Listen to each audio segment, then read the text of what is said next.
What will it take for you to recognize we are at a turning point and a pivotal place for our country to turn back to its moorings, to get back to an original concept of what we should believe in as a people? I'm not saying we all need to believe the same thing. That will never happen. This is America, the greatest melting pot on earth, okay? And I'm all for that. That's what makes this country great.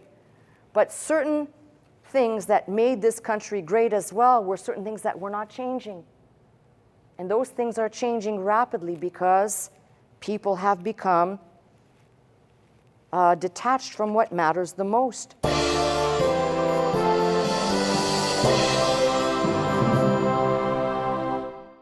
False worship is a problem from the beginning of time.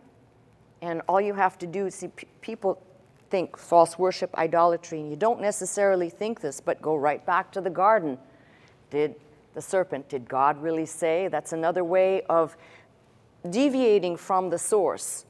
And in a, we'll call it a very ambiguous way, it does become false worship. And it's not that they bowed down and worshiped the serpent, but they listened to another voice taking the place of God. So you have a concept there. Our first parents did it. And as you travel through the Bible, this is the background I should have given, especially for our newer listeners. When you travel through the Bible, it starts right there at the beginning with our first parents, Adam and Eve, but as you travel through, you get to Moses, who delivers the children of Israel out of Egypt's bondage, and Moses has gone up to the mount. And he's been there for a time, and the people are getting impatient, and they basically beg Aaron. And Aaron says, okay, take off your jewelry, and he made a golden calf for them. Moses wasn't even down the mount with the first 10 commandments or tables of stone while this is going on down below. And this is what's unfortunate. Moses doesn't even have a chance yet to tell the people, which will tell you God's insight or knowledge of our corrupt, evil way. Moses didn't even have a chance to get down the mount. And you read in Exodus 20, when God basically is giving him the tables, the tablets, the 10 commandments. And he says basically, I am the Lord thy God, which have brought thee out of the land of Egypt, out of the house of bondage. Thou shalt have no other gods before me.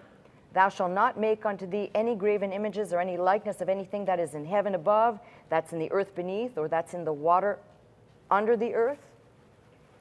And goes on to say, thou shalt not bow down thyself to them, nor serve them. For I, the Lord God, am a jealous God, visiting the iniquity of the fathers upon the children unto the third and fourth generation of them that hate me, and so on. Isn't it interesting, though, that Moses is up on the mount getting these instructions, and what's happening down below is exactly what God is dictating above. He hasn't even gotten a chance to get down there. But I want you to see what's so crazy is that the first few lines of this, he doesn't say, first line is thou shalt not kill, right? First thing is, thou shalt have no other gods before me, not make any graven images, not worship them, not bow down to serve them. The insanity is, while that's being spoken by God's mouth, the people down below are worshiping the golden calf. And worse than that is, if you read carefully, in that passage where it speaks of them making the golden calf, which I think is Exodus 32 if you're interested, right there in that passage, what's so bizarre is it also says, you can miss this, it also says that Aaron built, in verse 5, Aaron saw it, built an altar before it, and Aaron made a proclamation, said, tomorrow's a feast to the Lord. So what is an altar? It's a place of worship. So he builds the golden calf, and he builds a place, an altar to worship at, breaking literally all the commandments God has just given Moses, although they have not seen or heard perhaps. But isn't it funny that those are the first things that God says, and this is the first thing that these people do out of Egypt's bondage? That's kind of interesting to see that God knows. Now, of course, Moses is angered by all this, and if you read in 32, I believe it's 19, came to pass as soon as he came nigh unto the camp, he saw the calf and the dancing, and Moses' anger waxed hot, and he cast the tables of stone of his hands and brake them beneath the mount. And you have to go to Exodus 34, where God gives a second set, and these will become essentially, we'll call them hidden away eventually. But what's interesting is it's like what the Apostle Paul said, until the law was given, there technically was no law, even though people still transgressed and sinned, but until God gave the law, and then it became a sin. So it's kind of interesting that if you could even trace this back, I just chose the example of the children of Israel because it's the easiest one. I referenced Terah, Abraham's father, coming out of Ur of Chaldees, who we know definitively either made or worshipped idols. So this has been a long battle since the beginning of time. And in our modern time, people might not think this. You might simply, for us perhaps as Protestants, we may immediately think, oh, the people that bow down before a statue of Mary, but don't even go there. That's the obvious. What about the not so obvious? What about the false worship and bowing down to other things when we talk about how people would prefer money or success or fame over God? And that's another form of idolatry. You can call it whatever you want, but in the big picture, it all dovetails into what we're going to talk about. So it's interesting, no matter how good the person, you cannot eradicate certain evil that lives in the heart of humankind. Now, just to show you how it doesn't matter now, the law's been given, and you've got basically a long time, we'll talk hundreds of years have elapsed. Now I'm going to fast forward to the time of Solomon, and I'm giving you a mini course through the Bible real quick to show you how even a king, son of King David, David was a man after God's own heart, but Solomon was not. And it's very interesting, in 1 Kings 11, we know that it says Solomon loved many strange women. He did not listen to what God had said. There was an admonition, I believe it occurs in Exodus 34, regarding foreign women and other things. And basically we know that Solomon had a whole bunch of women, wives and concubines. And you read at verse 4, for it came to pass when Solomon was old, this is 1 Kings 11, for it came to pass when Solomon was old that his wives turned away his heart after other gods, and his heart was not perfect with the Lord his God, as was the heart of David his father. For Solomon went after Ashtoreth, the goddess of the Zidonians, and after Milcom, the abomination of the Ammonites. And Solomon did evil in the sight of the Lord, and went not fully after the Lord, as did David his father. Then it says, then did Solomon build a high place for Chemosh, the abomination of Moab, in the hill that is before Jerusalem, and for Molech, the abomination of the children of Ammon. And likewise he did for all his strange wives, which burnt incense and sacrificed unto their gods. So you can see that even a king, right, didn't matter. And so we know this. We know that because of Solomon's departure from God, God basically says through the prophet in Solomon's time, basically because of your wickedness, when you die, the kingdoms will be torn apart. Right now, Solomon is the king of one united kingdom. And it actually, if you read on in that same chapter, it speaks of this. It basically says in verse 13, howbeit I will not rend away all the kingdom, but I will give one tribe to thy son David, my servant's sake, and for Jerusalem's sake, which tells you there's going to be a split of north and south. But everything will stay together, God says, not for Solomon's sake, but for David's sake, until Solomon dies. Once Solomon dies in 931 BC, the kingdom split. Tribes and land to the north, Israel. Tribes and land to the south, Judah. And I've given the explanation last week, so if you didn't hear that, you might want to listen again. If you have a Bible like mine, there are some great maps that show the division. That's very easy to get a good picture. But I do want to show you something. This will show you a little bit of what went on. I put two lists together to show you the southern kings and the northern kings. And basically, I will try and do this better perhaps for the future to stretch them, because they are not necessarily even. As you can see, for example, Rehoboam is in 931, so is Jeroboam, but then because of different times, they are not reigning simultaneously. There may have been one king for 20 years in one place and one king in the other place for 5 years, or in some cases 7 or 8 days. So, but I basically, to just kind of make it easy, I have here, when I say Rehoboam 17 bad years, for example, we're talking about the fact that not that he had a bad reign, but that he was a bad king, that he did bad things or evil things in the sight of God. And probably the most egregious one starts with Jeroboam right here. And this is kind of interesting. So Jeroboam, for example, this is right after the kingdom split. He sets up in 2 different places, at Dan and Bethel. He sets up, he makes 2 golden calves, builds altars, and basically sets this up to rival Solomon's temple, to prohibit the people, to prevent them from going to the temple. And if that's not bad enough, he basically creates his own version of the priesthood, not ordained by God, even though I could in my mind say, well, he was still trying, but the way he did it was wrong anyway. Then he creates a pilgrimage festival, making it the date of his own choosing, not even in alignment with any other festival that was currently going on. And this kind of starts a whole procedure, if you will, but it's there that right there at the rending of the kingdoms, Jeroboam implements this, and unfortunately, you've got a whole bunch of other bad guys that follow. So I'll show you the list and the motley lineup. I put this here in blue to show you this is the beginning of the Assyrian force starting to pick up and take traction. And then here we have the next batch of people here.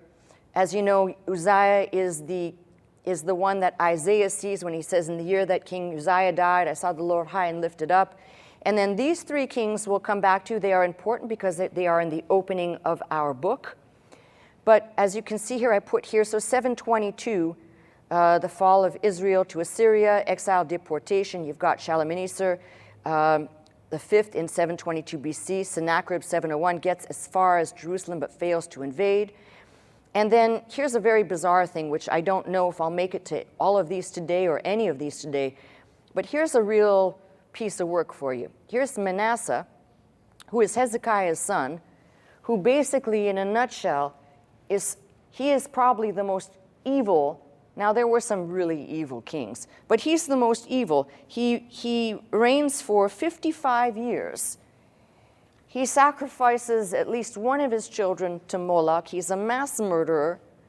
He basically undoes all the good that his father Hezekiah tried to re-implement, turning the people back away and plunging them back into this dark period once more. So it's kind of one of those things that you have to really take note of. And then I went as far as to kind of bring you to the Babylonian Empire. Here, basically, the Assyrian Empire is at its height. And then you have the fall of Judah, Babylon around this. This is the last king, Zedekiah, 11 bad years, and the fall and deportation in 586 of Judah. So that gives you an idea. And all of that is to say, it's important for us to kind of put meat and potatoes around something like what we're looking at. If you don't have a frame of reference, it's kind of like reading one-dimensional. You're looking at something very flat. We need to bring this to life to be able to understand the times that people lived in were pretty bleak. If I went back to, for example, here, sorry to do this to you, but let me show you one of these to give you an example. Here is, right down here, it's an earlier king, Ahab, and I put here 22.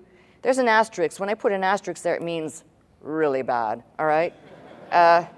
So Ahab, for example, you have Ahab in 853, Shalmaneser III and King Ahab, they come face to face in the Battle of Karkar. Ahab is mortally wounded. He dies, his body is brought back, and his son takes the throne, rules for 2 years. He dies, receiving injuries in another battle at the palace. And it just seems like a revolving door. But for all these people, there is literally, when I put bad, there's enough bad. Jehu, for example, king of Israel in 841, he did eliminate Baal worship. That is another god. The Assyrian king Shalmaneser III, who fought against Ahab at the Battle of Karkar, mounted another attack. This is recorded. This is what's interesting, is you can get history from this book, 1 Kings, 2 Kings, and Chronicles. You can also get it from the secular records, and this is an interesting one. This particular thing I just mentioned about Jehu is very important. One, because the stele that was uncovered in 1846 by Layard at Nimrod records that Jehu, the son of Omri, on this stele, Jehu, the son of Omri, paid tribute to Shalmaneser. And what's interesting is on that stele, if you look it up, there is an image. I believe it's one of the few late images of any of the kings after the depictions of David and perhaps Solomon, where Jehu is seen basically on his knees pleading before the Assyrian king. It's very interesting, but that is something you can look up online and kind of wrap your mind around, that there are a lot of secular proofs beyond even the Bible. When people say, well, is all this true? Well, if you're going to look up Assyrian records, just be braced for one thing. They may use completely different names. They would be names in their own language. We have names that have been translated for us into English, so please don't go, but the names are not the same. That's what happens when you translate. Now, I mentioned, of course, Hezekiah and Hezekiah's son.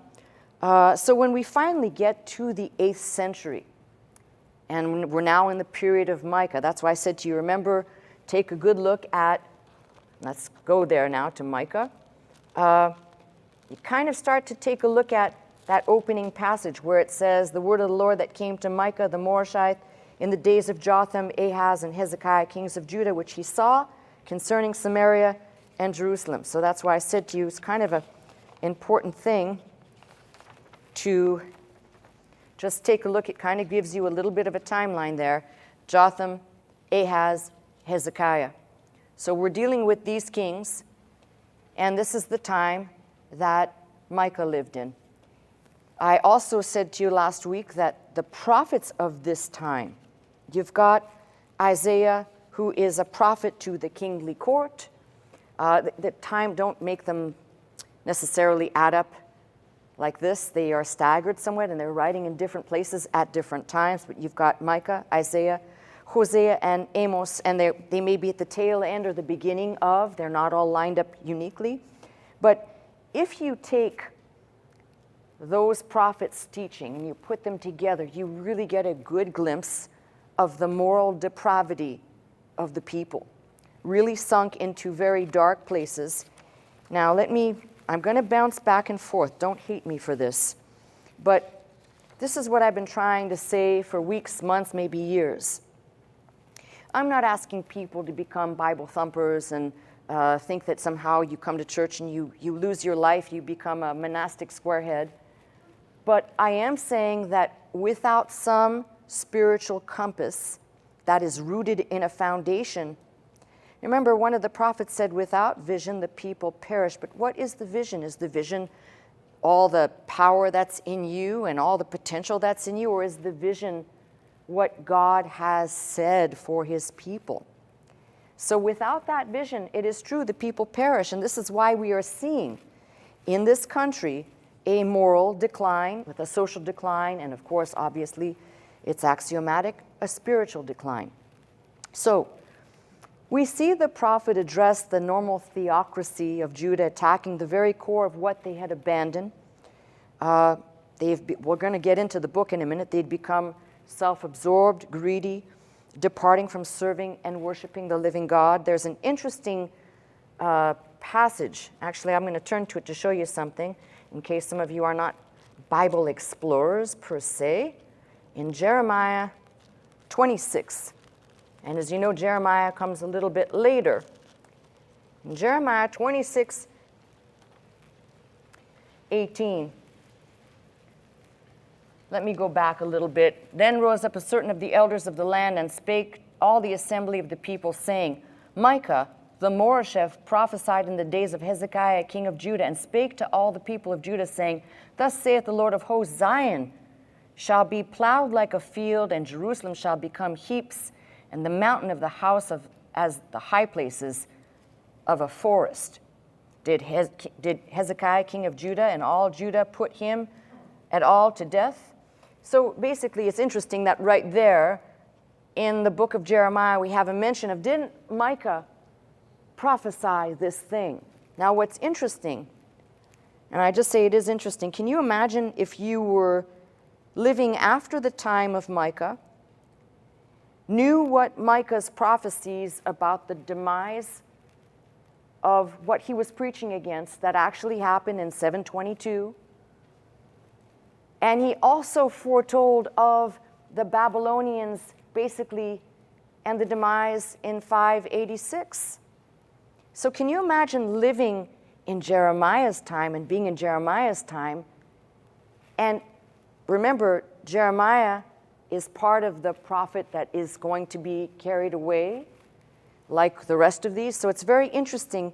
For me, it would be eyes wide open. You wouldn't have to give me another sign, because I've said before, and I'll repeat again, the test of a prophet is if what he says comes to pass, then you better believe that's a prophet of God, because it's God speaking through that individual. Now, just to be clear, in this day and age, I love it when I meet people and they say, well, my name is Prophet so-and-so. Okay, tell me what I had for breakfast. In today's meaning, see, a lot of things have changed with the dispensation and the coming of Christ. Today's meaning, when we talk about a prophet, when the Apostle Paul says God gave some prophets, some teachers, some evangelists, and so forth for the perfecting of the saint, in this day and age, it means the bubbling forth of God's word.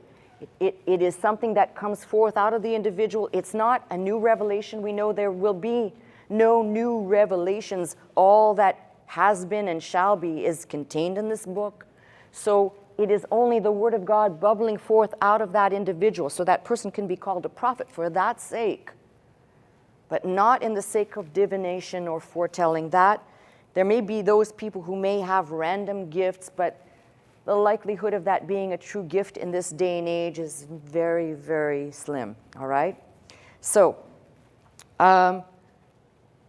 let's get into the text, into the book of Micah, and let's take a look at, because I would like to review a little bit of, and give more of an overview, a review, because I need to move on and go forward here. So, of course, the word of the Lord that came to Micah the Morasheth in the days of Jotham, Ahaz, and Hezekiah, kings of Judah, which he saw concerning Samaria and Jerusalem.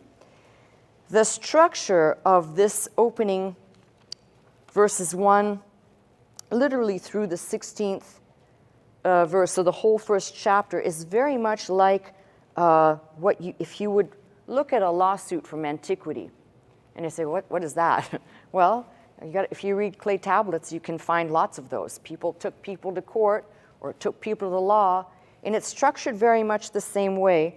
There is the judge, which is God, calling all to witness their testimony, the charges against them, both Samaria and Jerusalem. There is a judgment against Samaria, and a whole bunch of other things I'll get into, but it's very much, you can read this and kind of scratch your head, or you can read this and look at this and say, this is a little bit like a lawsuit, laying out each party, who's going to do what, why, and even elaborating as to what the charges are. So, as I told you last week, verses 2, 3, and 4, but the opening of verse 2 could technically, hear all ye people, hearken, O earth. That could be in the moment speaking to the people in the now, but he goes from speaking in the now to speaking of a future time when he says, O earth, and all that therein is, and let the Lord God be witness against you, the Lord from his holy temple. For behold, the Lord cometh forth out of his place, and will come down and tread upon the high places of the earth. You can't miss two things. Yes, Jerusalem was on a hill, not a very big hill, but on a hill and considered a high place for that reason. But high places are referencing the places of false worship. That is the reference right there. And the mountain shall be molten under him, and the valley shall be cleft as wax before the fire, as the waters that are poured down a steep place. Let me just stop there, because here we have the effects of God coming to earth described in verse 4. And I'm going to ask you this question, which is rhetorical, but you can answer it anyway. Did this happen? Did God come down to earth and make all this change? Not yet, all right? So there's something to be said about that, and I've also pointed out, if you're interested in understanding more about this, you have definitely got to read some of the passages of Zechariah, some of the passages of Daniel. There's a lot of different things that have to be put together for you to see the whole.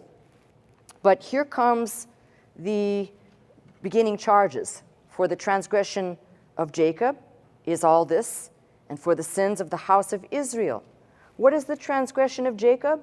Is it not Samaria? And what are the high places of Judah? Are they not Jerusalem? Basically, there is idol worship going on everywhere. And the reason why I gave you the list of kings, at your leisure, and it's one of those kind of, it's what I call a rabbit hole. Start reading about these different kings. Don't even do it from the Bible. Go to secular sources. Just don't use Wikipedia. That's like, I can't tell people this enough. Oh, I looked it up on Wikipedia. Okay, well, if you want information, don't go there. Real information. But here's the thing. What becomes interesting is you see that what started, and I go back to Solomon, what started with Solomon basically spread out like tentacles. See, people don't typically take up the good traits and the good. They gravitate towards the evil and the lesser. And this is a very, we'll call it a very easy thing. None of these idols, none of these gods required anything but maybe a votive offering of devotion or fire or incense, and periodically, yes, offering your children into the fire. That's not a lot to ask. But not as much in their minds as what was required by them under God's law. So just think about that for a minute. Now, in verse 8, and I'm jumping a little bit ahead, but in verse 8, you have the prophet himself lamenting, and that whole section ends by verse 16 by basically talking about mourning for the situation.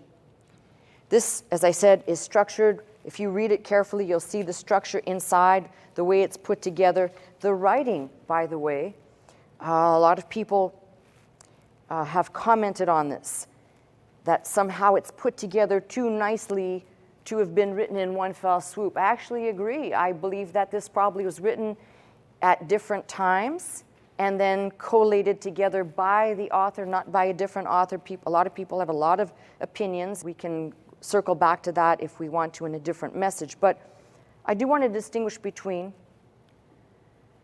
God coming down and executing judgment versus God using other tools. If you remember way back there, God used the Chaldeans to set the people, God's people, straight. Here he will use the Assyrians to get his message across, and he'll eventually use the Babylonians to get his message across. So God isn't always necessarily using the good and the righteous. Sometimes he uses the bad and the ugly to get what he needs to get done. So now let me revisit briefly the play on those cities, just real quickly as a review.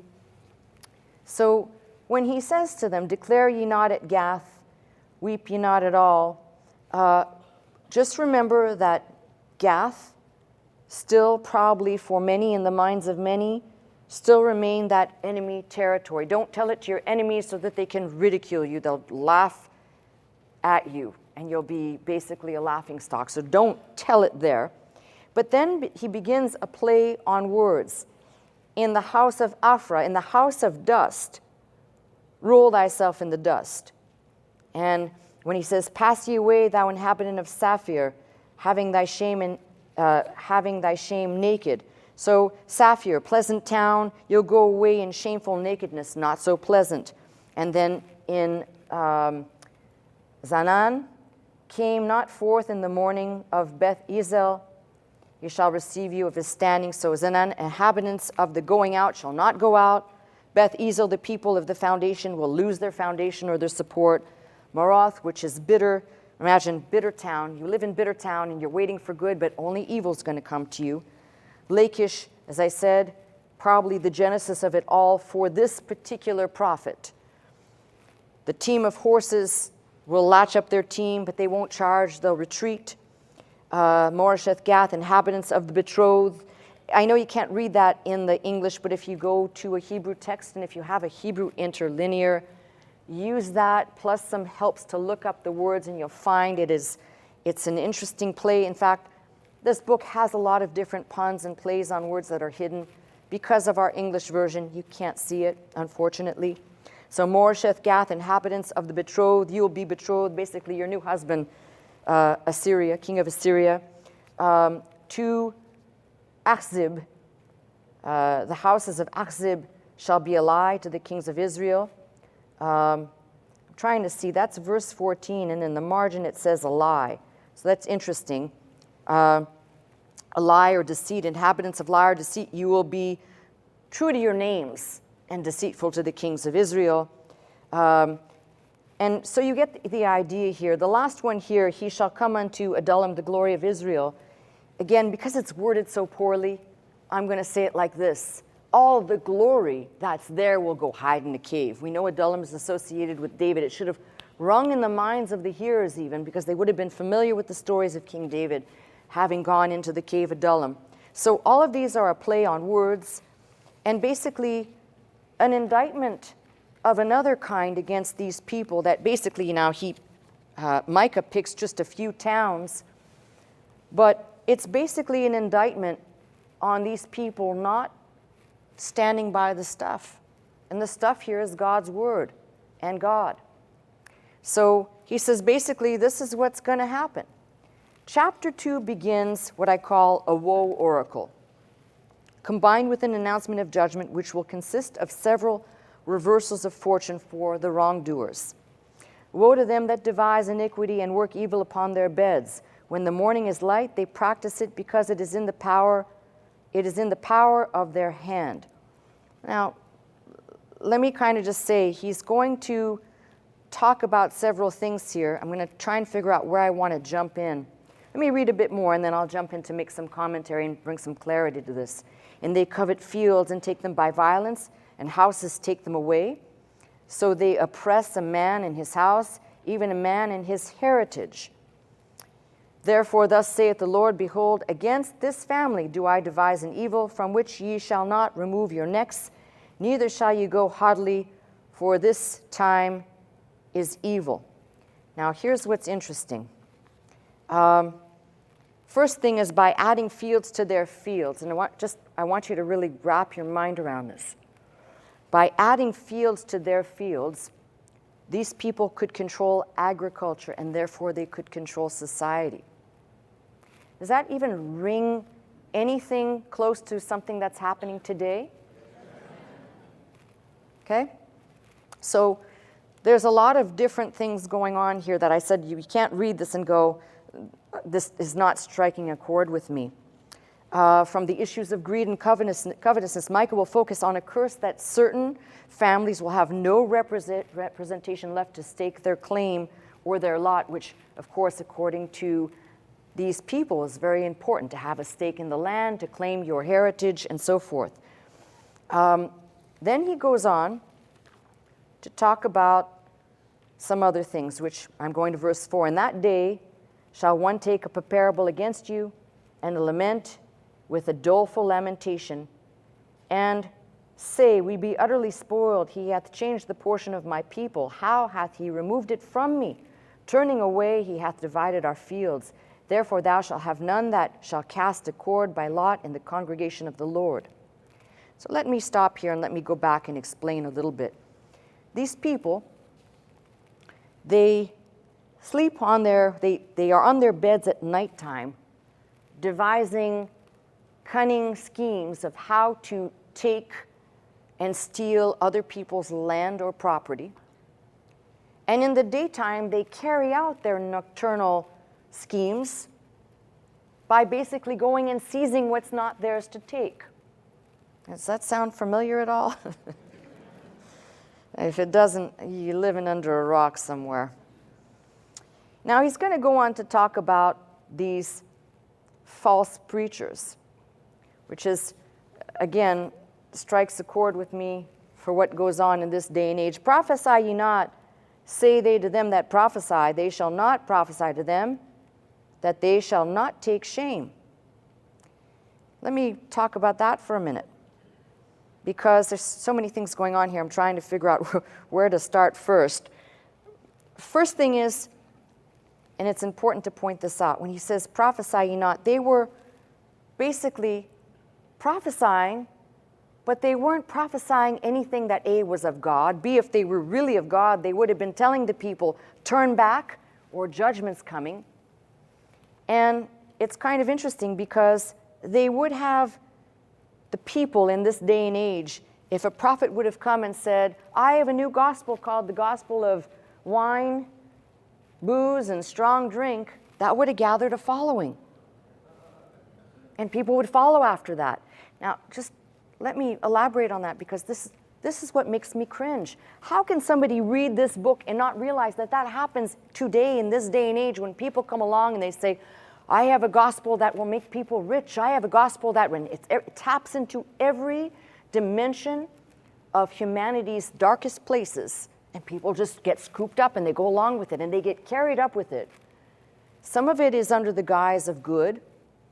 If you remember the guy that, and there have been so many of these, this guy that claimed to be a healer, and people, desperate people, lined up. And of course, then it's found out afterwards that the guy's, he's getting high and drinking. And of course, when he comes out, they all think he's full of the Spirit, right? Like, he was full of spirits, that's for sure. But these poor people that, again, listen, if you don't do your due diligence, shame on you, okay? I'm not asking you to scrutinize the person, but listen to what they're saying. You know how many messages I get, especially from that Renew channel, of people saying, I first started listening to you and I was very skeptic because originally there were a lot of religious programmers there. And I say religious, that's all they were. And so people hear one charlatan, they think, well, everybody on there must be that. How many people will call and say, I was skeptical, but I started listening, I realized what you're doing is straight out of the Bible, it's solid stuff, you have my attention.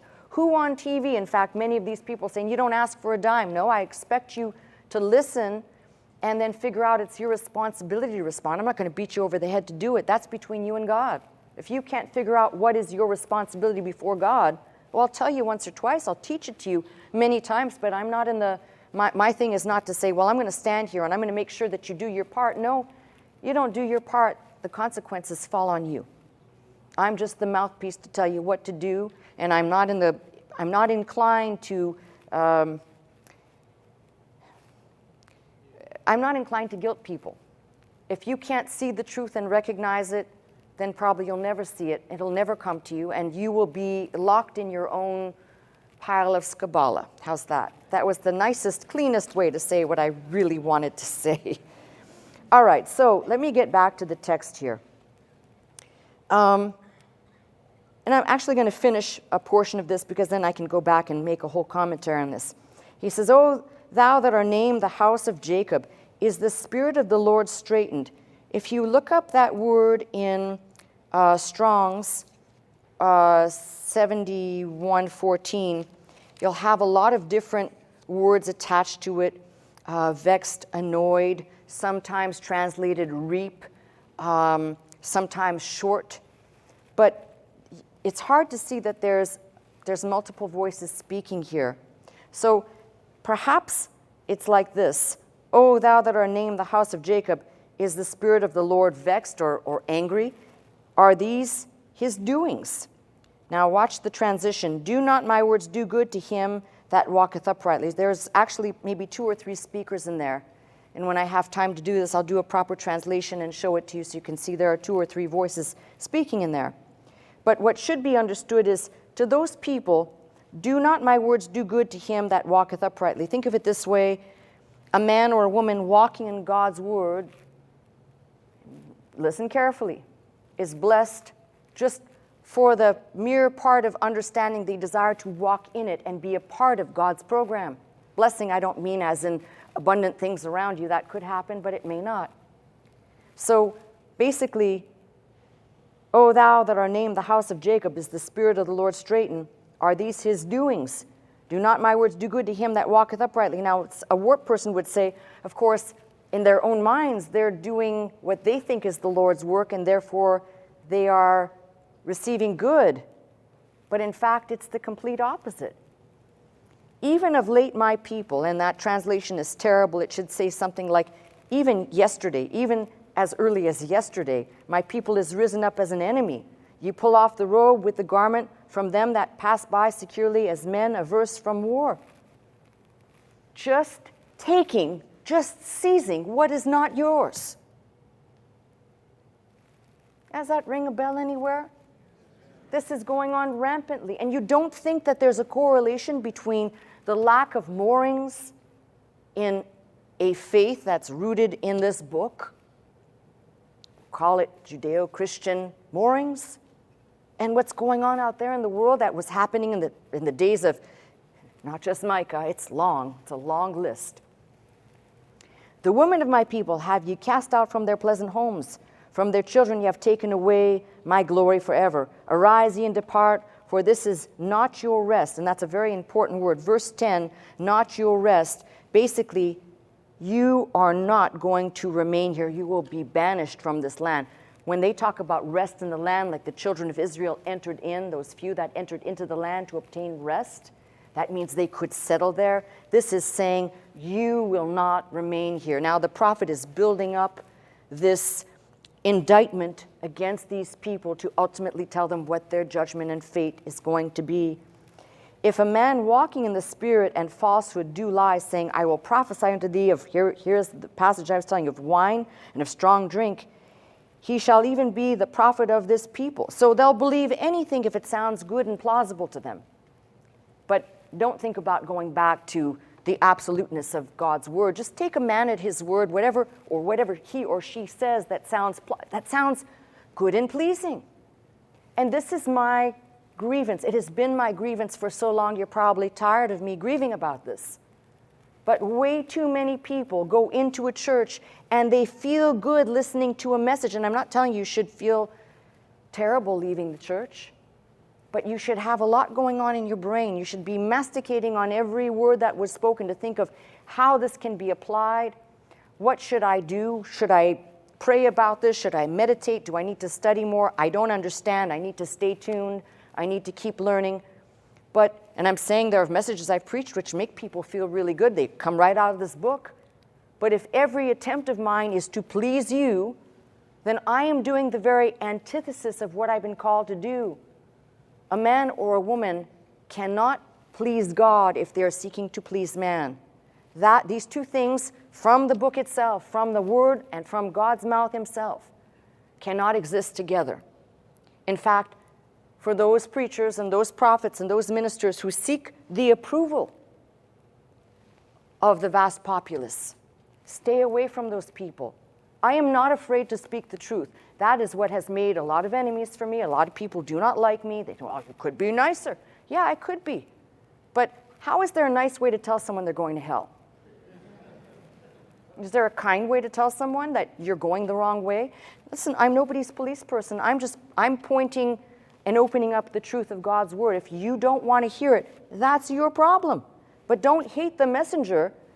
If you want to, that's fine. I'm not here to be liked by you. I'm actually here to do one particular thing, and that is fulfill the calling to open up God's word, to make it understandable for us to grow, as I've said, in grace together. And if you're liking me because I'm doing that, that's okay. But not for any other reason. There's no reason to say, well, all these people want to build up so-and-so, and oh, they're the greatest, they're the nicest. Well, trust me, you haven't probably spent an hour with them, and what niceties they come across as on television, I guarantee you behind closed doors, and particularly one of those more famous evangelists, I'm telling you, his wife wears the pants. All right, so anyway, just saying, all right, just, listen, it's going to come out of my mouth anyway. What's in here comes out. You don't have to worry, okay? So, could you put a filter on it? Maybe. But let me go back to the book now, and I'm going to actually read from my photocopies because I cannot make sense of what's in there's just too much going on there. So let me go back to my photocopy of the page, and here we go. So, all of this lined up kind of line by line, going back to the first place where it says, they devise evil at nighttime, they carry it out in the daytime. And then basically they're building field by field. Why? Or house by house, and every man taking away his heritage. Why? Because they can control the people and they can oppress the lower class. And in this particular day and age, people who had a lot of possessions also controlled the politicians. That's a novel concept right there. Does that happen in this day anymore? No, of course not. Therefore, thus, you see, you cannot escape how evil humanity is through the ages until today. You cannot escape it. It's everywhere. We haven't gotten better, by the way. We've gotten worse. Therefore, thus saith the Lord, behold, against this family do I devise an evil which ye will not remove your necks. You're not going to recover from. So we see what God is basically saying. I've had enough. Now, unlike other prophets who called the people back and said, repent, it's not too late. There's judgment coming here. It's as if God has said, I have given you enough warning, generation after generation. I've given you enough mercy, generation after generation, and still you won't change, you won't listen. I'm asking you a question. Not necessarily to my main audience, but people who are just what I call fence-sitter listeners, not necessarily into the book, kind of indifferent. What will it take for you to recognize we are at a turning point and a pivotal place for our country to turn back to its moorings, to get back to an original concept of what we should believe in as a people? I'm not saying we all need to believe the same thing. That will never happen. This is America, the greatest melting pot on earth, okay? And I'm all for that. That's what makes this country great. But certain things that made this country great as well were certain things that were not changing. And those things are changing rapidly because people have become detached from what matters the most. So, now, there's a couple of other things being said I want to cover, and then we will kind of wrap this up.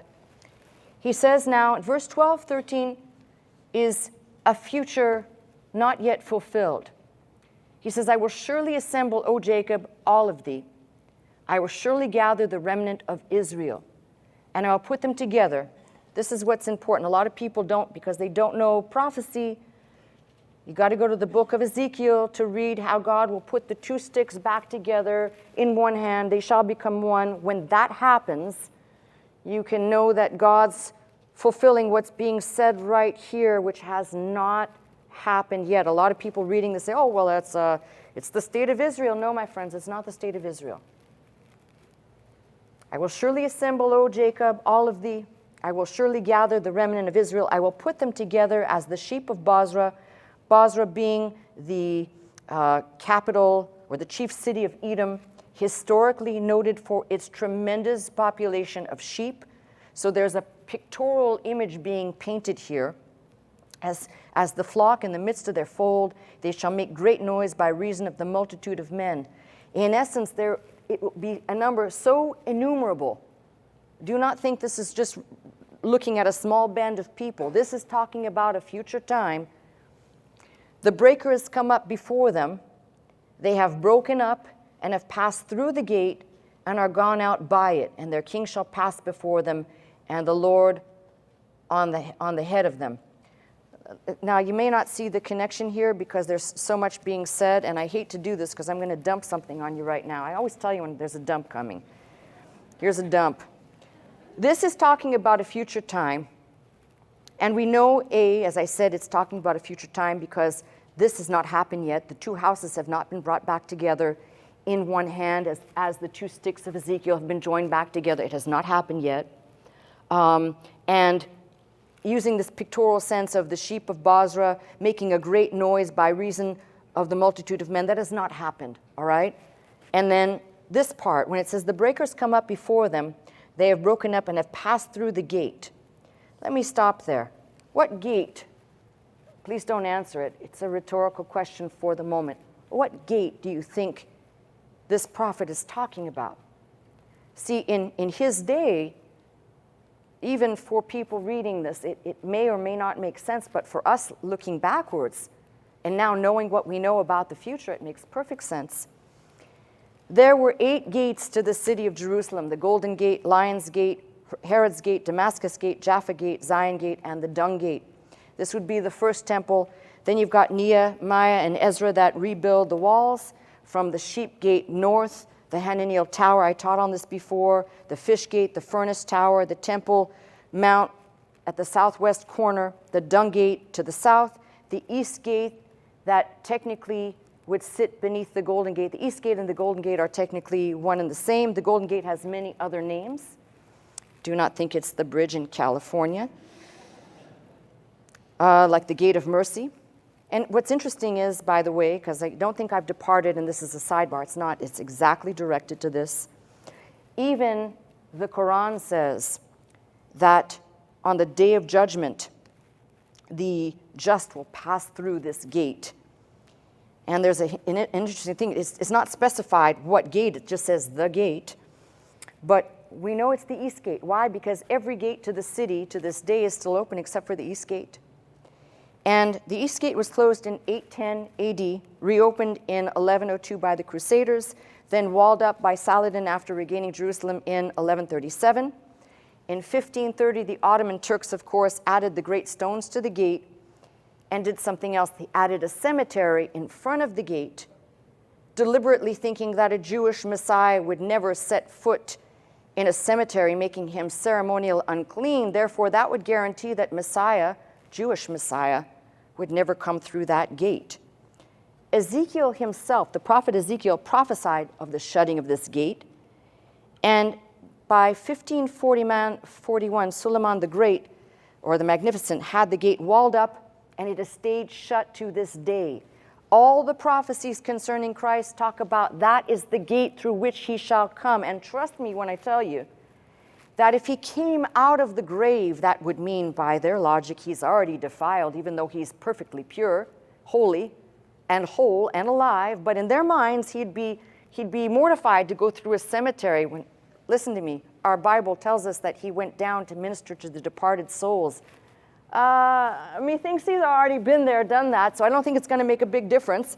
So what I'm saying to you is, right there, remember I told you about prophecy, prophet speaking in a current time, talking about current events, and then he dodges off just like that on a turn of a dime to talk about something future.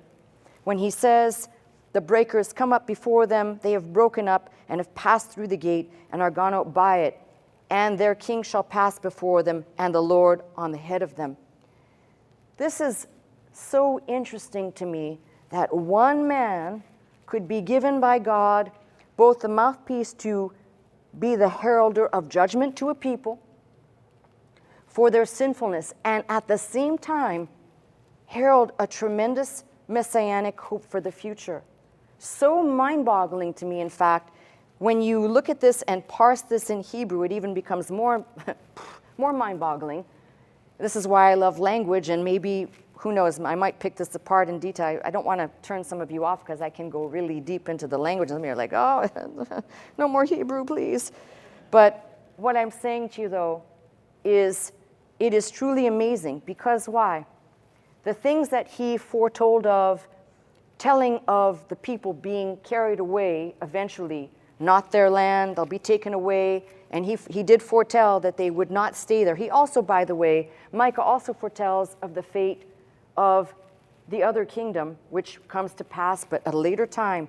What's mind-boggling, though, that enough of what he said came to pass already, and the bulk of what we've looked at has come to pass. So the few things that have not yet been fulfilled tell me and speak volumes to the fact that not only is Micah declaring these things, but you've got several other prophets that lived at different times in different places who probably did not read or know Micah's prophecies, who wrote in similar or same fashion about the coming of our Lord, about how he will enter, what will happen topographically, how things will change, how a floodgate of people, all nations. We don't think of it this way. I told you a passage out of Isaiah that speaks of these would be descendants of perhaps Ishmael, which we tend to group whole cloth into Arabs, and they are not. They are a bunch of different people. I'll explain that one day.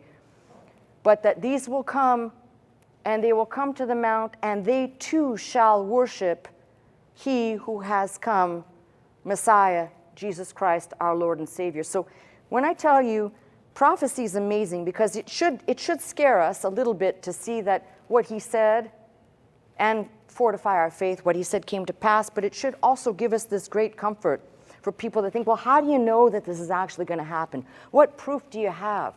Well, as I said, and I'll repeat it again for probably the 5th time, the test of a prophet is if what he says comes to pass. And if I were to isolate just from this book alone what he prophesied that came true versus the portions that remain to be fulfilled, which kind of line up pretty much even, but the ones that he declared already, both in his lifetime and after he died, that came to pass, that's a pretty darn good track record. So I'm going to stay by the stuff, and it actually excites me to know when I start reading about the future time, at the return of our Lord, how things will be, and it will not be everything is pleasant immediately. We know that there'll be a period of time of great tribulation, the great tribulation, and then there will be a time of what we call recreation, and we'll call it that eternal place that we were all meant to be at, designed as followers of Christ to be with him. And so I just look at this and think to myself, if all of what he said came to pass already, I'm looking forward to the future, and I'm going to stay by this stuff. And unlike the people who didn't heed the warning, I don't need to be warned, and I don't need to hear about impending judgment, but I would like to warn others that just take God and treat him just like the people in Micah's day, very loosely and very glibly. Remember what the Apostle Paul said, be not mocked, be not deceived, be not deceived. God is not mocked, for whatever a man sows, he shall also reap, or he'll reap that which he also sows. So in essence, and that is a word to all of mankind. That's not just limited to us who believe, but anyone who recognizes what I'm saying. You've got to stop for a minute and think, should I take another look at this? And perhaps if all of this is yet to come, it means I've got time for those people out there, the quintessential fence sitters. I've got time to start learning about God. It's never too late to start learning and knowing the one who, by faith, you say, I place my trust in him, I will spend eternity with him. So will you.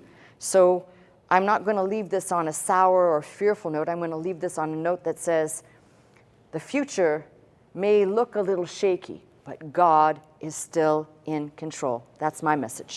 You've been watching me, Pastor Melissa Scott, live from Glendale, California at Faith Center. If you would like to attend the service with us Sunday morning at 11 a.m., simply call 1-800-338-3030 to receive your pass. If you'd like more teaching and you'd like to go straight to our website, the address is www.pastormelissascott.com.